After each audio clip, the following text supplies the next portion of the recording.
আপনারা দেখছেন AR24 TV.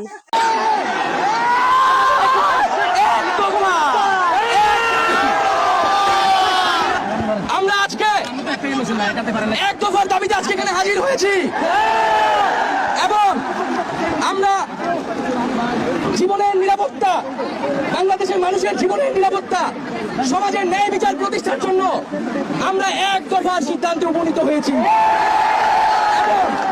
এই সরকার কোনোভাবে আর এক মিনিটও ক্ষমতায় থাকার বৈধতা রাখে না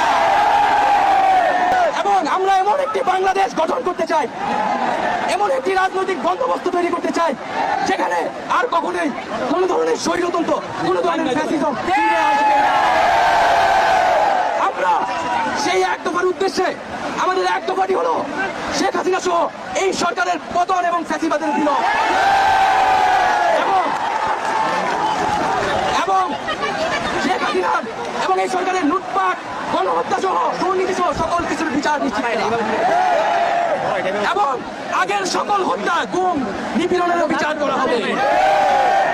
আমরা প্রয়োজনে বড় মহল ঘেরাও করে আপনাকে বন্ধুগণ, ইতিহাস বলছে ছাত্র নাগরিককে এখন দায়িত্ব নিতে হবে। আমাদের দাবি জানানোর কেউ নাই, আমাদেরকে আমাদের দাবি বাস্তবায়ন করতে হবে। আপনাদের প্রতি আহ্বান থাকবে, যদি আমাদেরকে গুম, গ্রেফতার করা হয়, মেরে ফেলা হয়, আমাদের যেই ভাই আমাদের গুম করা হলো, কিন্তু যেই মাইল বুক খালি করা হয়েছে তাকে কি দেওয়া হবে? আমাদের জীবনের বিনিময়েও শেষ রক্ত